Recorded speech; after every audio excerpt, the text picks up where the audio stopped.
Welcome, listeners, to Wicked Darkness, a podcast hosted by Stupid.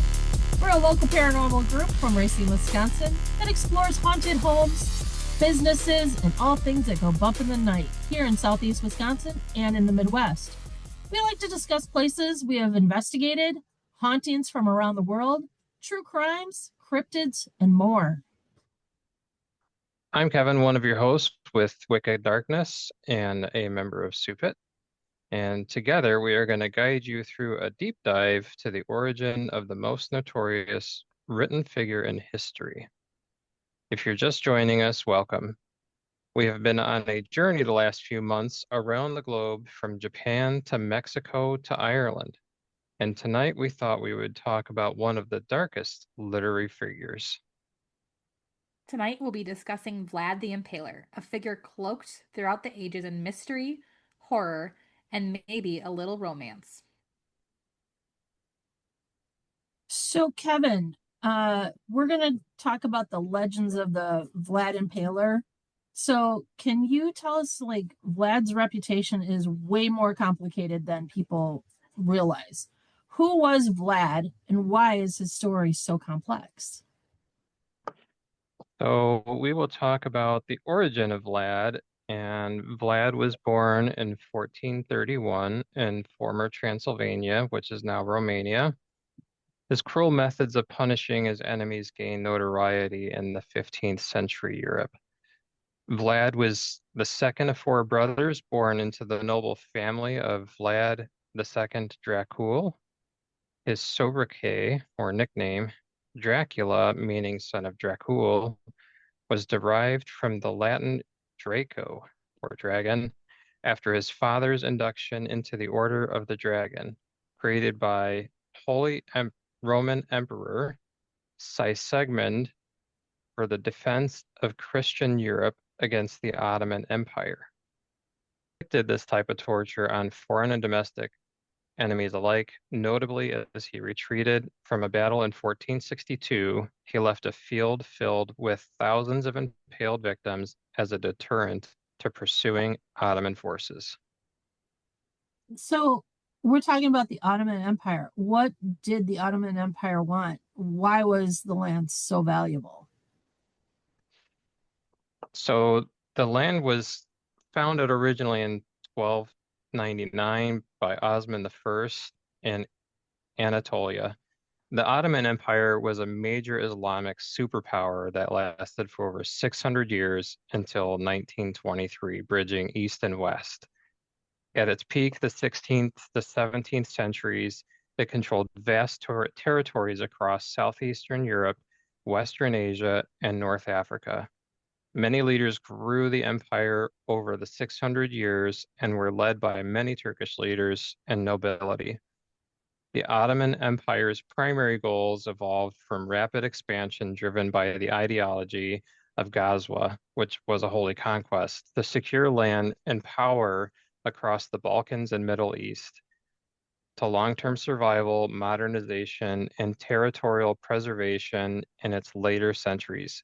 Key objectives included capturing strategic cities like Constantinople, establishing themselves as leaders of the Islamic world, and later resisting European colonialism.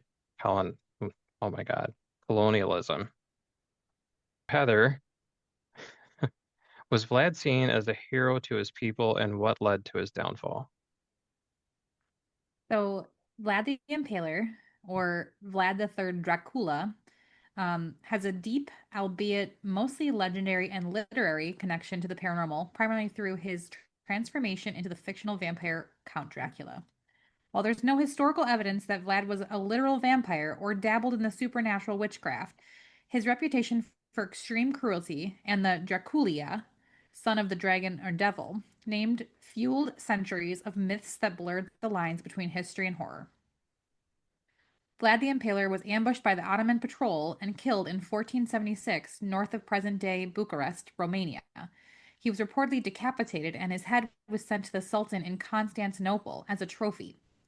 After his death, Vlad was lauded as a folk hero in the region for his resistance to the Ottoman encroachment. He was reportedly beheaded at the Witches' Pond in Balta large name.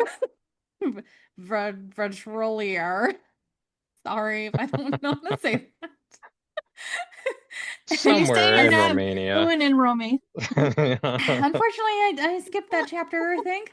It's a small, mysterious 5-meter wide pond located in Boldu Crateska forest near Bucharest, Romania, surrounded by legend, including local folklore, suggesting that it is the site where Vlad was decapitated or where his head was thrown after his death. So, depending on who you hear the story from, Vlad can be seen as a monster or a hero of the people. He defended his land from the people from the invading armies, but he also impaled his enemies on pikes. There was even a rumor that when visiting nobles, who would refuse to remove their caps, he would nail the caps to their heads. Ouch. Wow. Hmm. Yikes. Pretty brutal. Yeah, Is I that where they heard. get the nail on the head? maybe. Boom. You never Sorry. know.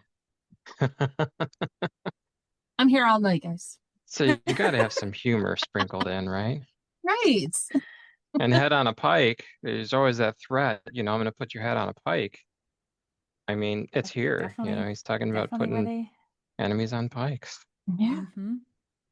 That'll They do should bring too. that back. For sure. They probably still have it somewhere. Pretty cool. So I've also heard that Vlad was known to have a wife or two, and with Valentine's Day right around the corner, Heather, who were these love interests? So, Vlad the Impaler had a complex personal relationship, with historical accounts often blending with legend. He was likely married twice for political reasons, first to an unknown noblewoman and later to uh, Iona Sligay or Justina, a long term, passionate, but unmarried relationship with a Transylvanian Saxon woman named Katharina Siegel is also frequently cited. So Katharina Siegel is his long-term partner, considered to be his true love by some. She was the daughter of a Transylvanian Saxon weaver in Brazov. Legend suggests she had a 20-year relationship beginning around 1451 to about 1456, which, okay, there's a 4-year difference there. Yeah.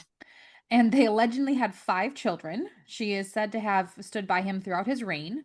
The unknown first wife. So little is known about his first wife, who may have committed suicide to avoid capture by Vlad's brother Radu during a siege. And then the second wife, Justina, a cousin of Hungarian King Matthias Corvinus.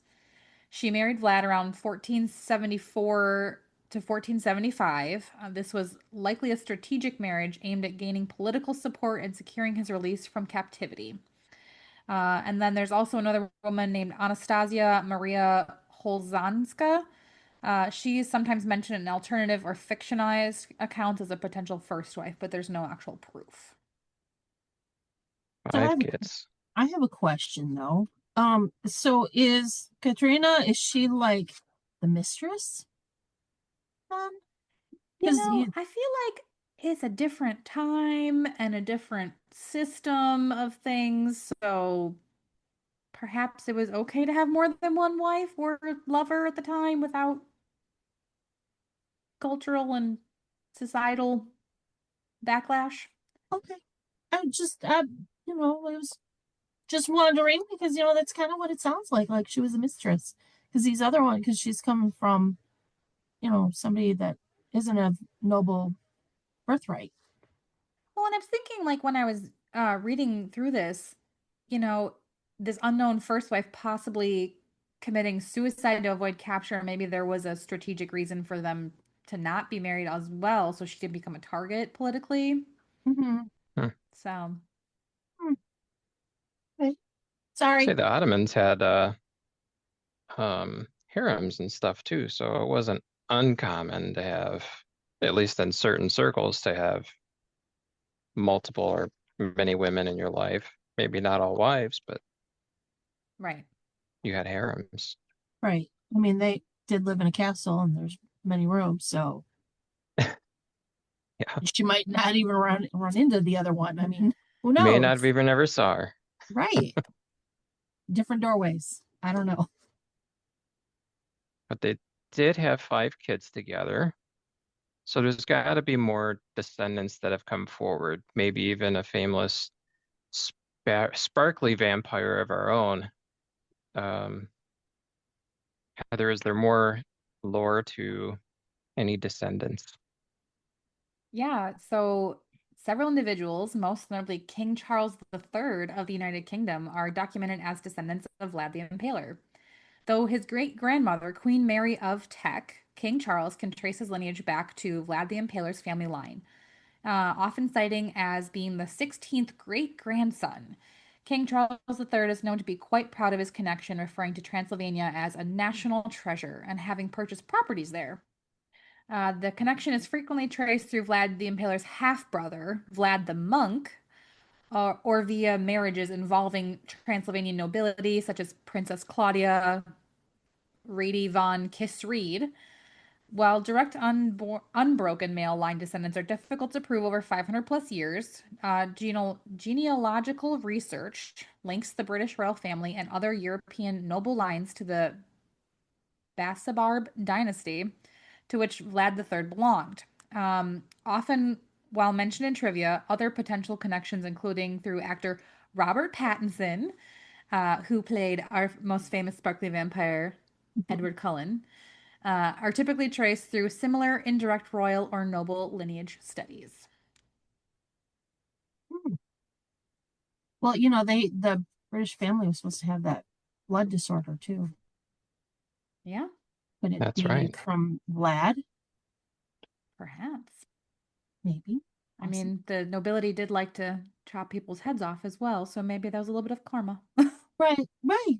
You know, because you know they had that thing. I don't know if you saw it that they were saying that Queen Victoria was a vampire. Did you Oh, guys ever hear that one? mm-mm. I have Yeah, not. yeah.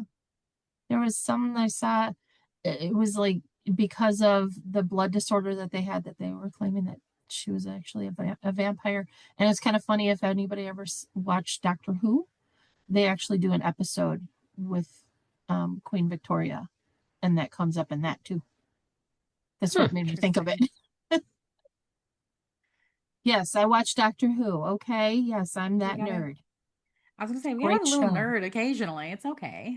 Yeah, I've it's a seen a great few show. episodes and I'm just like, I don't know what I'm watching. You gotta kind of like start. Well, they stopped for many years. I know we're getting off topic. They stopped for many years, but they started way back in like the 50s. 50s, yeah. And then they went through and then they stopped with the movie and then they started again back in about 2018 Say now it's ish. more popular than ever. Yeah. Well, what helped was David Tennant kind of like pushed it over the edge, and then that turned Uh, into a whole thing. And I want to say it was actually with David Tennant that they did the Queen Victoria because he did a lot of things with Queen Victoria with the TARDIS. Yeah, we're huh. nerding out right now. Sorry, you can stop me, otherwise I'm gonna keep going. Say future podcast on the TARDIS and I'm just saying, that it's a good show. show. It's a good show. But okay, there you go. So Kathy, Yes. how did the real Vlad become Dracula? We all know today, written by Bram Stoker. Okay, first of all, it's not part of the show, but I have to read it because it's kind of funny and it made me chuckle when I got our script. And Heather is been doing our scripts, so she's been doing a fantastic part of it. And she put on there, "Will the real Dracula please stand up?"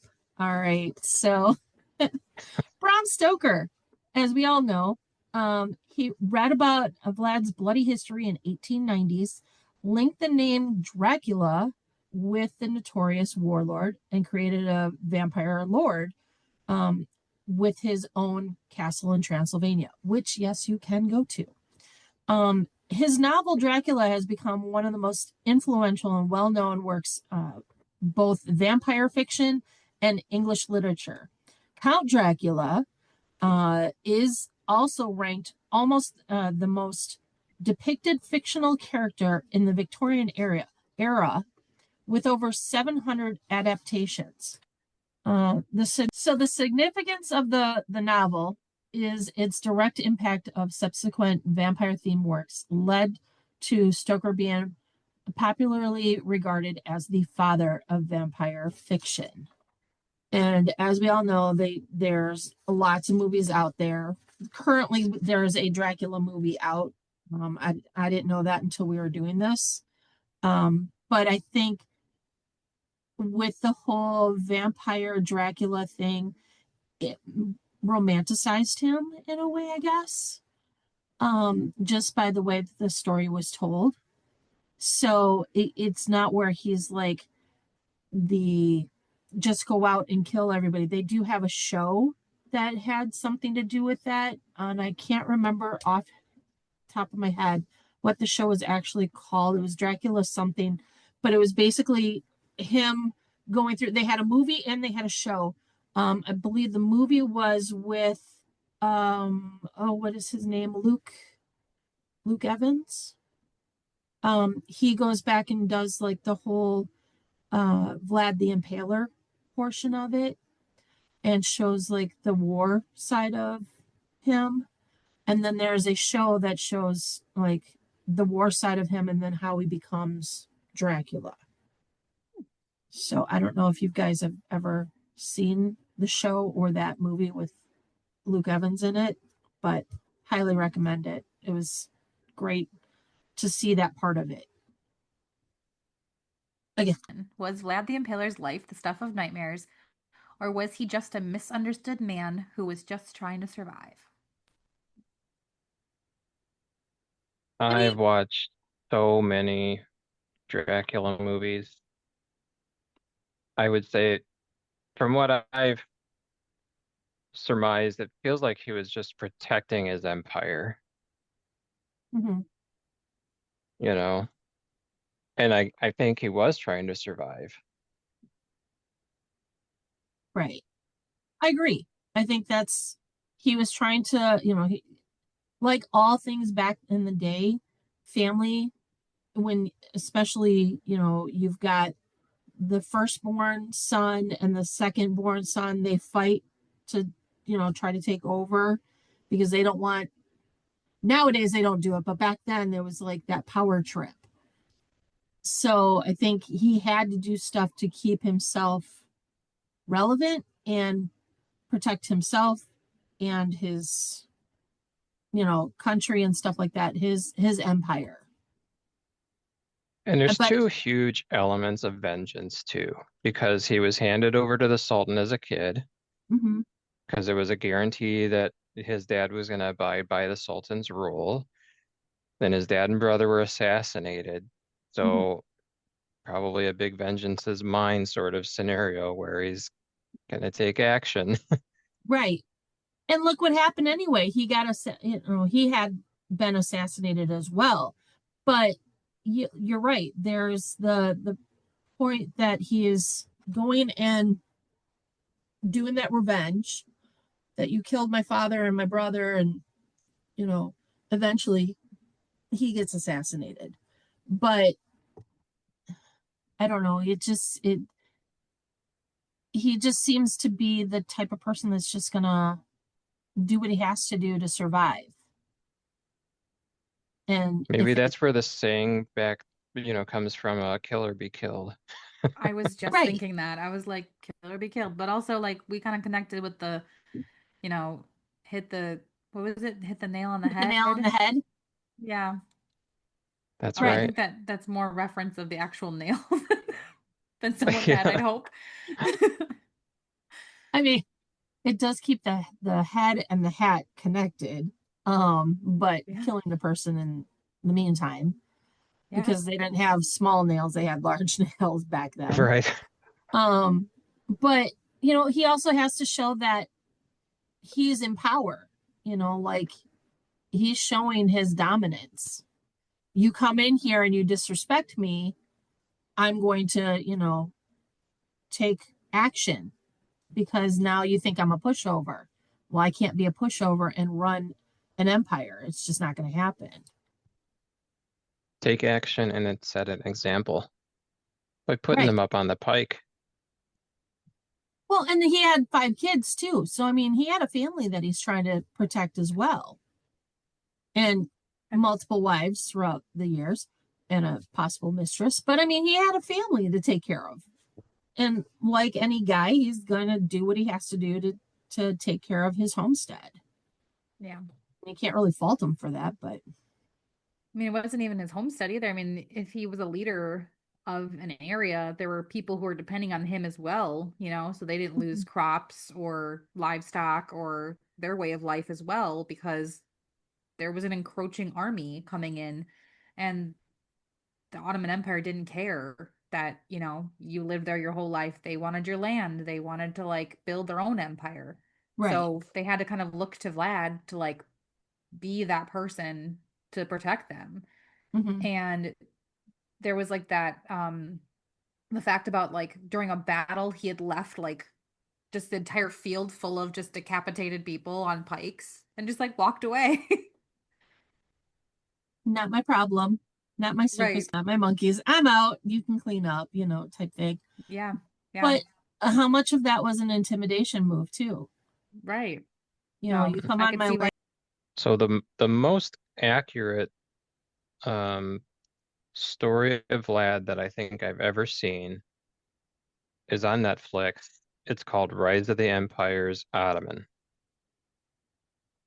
And it literally goes back to Vlad trying to take his seat of the throne back and him fighting the Ottomans and him coming up with the concept of impaling his enemy to strike fear into the Ottoman king. And it was like a forest of horrors. There was hundreds, if not thousands, of people impaled that Yeah. they had to march through to get to the next city. Mm-hmm. And I thought that was a really great adaptation of the historic side of Vlad. Yeah. Right. So not to get too off track, but I remember watching that series and I'm like, this is very different from the Fang sort of Dracula Vlad that you grow up learning about, and it was just really, really well done. And the one I was talking about with Luke Evans is Dracula Untold, where Oh yeah. they kind of brought, him being Vlad into becoming Dracula. Granted, it's not 100% true, but, all the way up until that point of him being Vlad, you know, a lot of that was very similar, but then it just, adds in the Dracula part just to, combine the two lores together. And in Because that movie, the Sultan asks for his son to be handed over, just yes, like what Vlad was when he was a kid. correct. And that Yes, was the breaking point.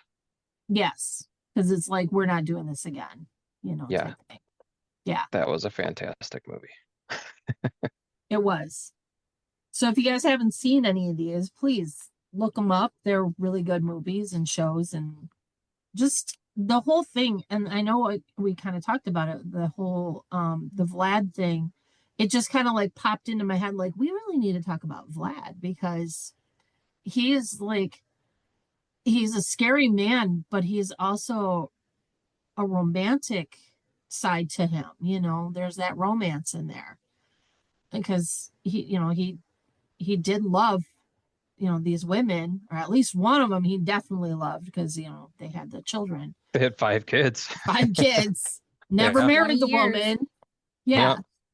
That's But it was longer than just I think a lot of them lived back then too. right. And it's like, you know what? This is perfect for Valentine's. I mean, yeah, okay, suck the blood, but hey, he's also, kind of romantic. But Heather, you got final words? Yeah, so if you're interested in learning more about Vlad the Impaler and or Bram Stoker's Dracula, please see our links below and let us know what you think. So Fine. Yeah, so thank you all for joining us tonight on our informative journey of the life of Vlad the Impaler. I've really loved this episode, and if you have any podcast topics you'd like to discuss, please comment below, and as always, subscribe, download, and share. It helps us to reach new followers, keeps bringing you the latest topics and investigations. We have some amazing things coming up. We are holding virtual interviews on February 22nd for anyone who wants to join our team here in Wisconsin. And if you are interested in that, please send us an email to sewpit@gmail.com. That's SEWPIT@gmail.com. We will send you an application and invite to the Zoom interview once we receive your completed application. And we will also be featuring a guest on our next podcast. So please stay tuned for updates regarding that topic and our next release date. So thanks to Heather and Kathy for joining tonight. Happy Friday the 13th and almost Valentine's Day. You can find us on YouTube, Facebook, and Instagram. For our believers, keep believing. For our skeptics, keep us grounded. I'm Kevin. Good night. Night. Bye.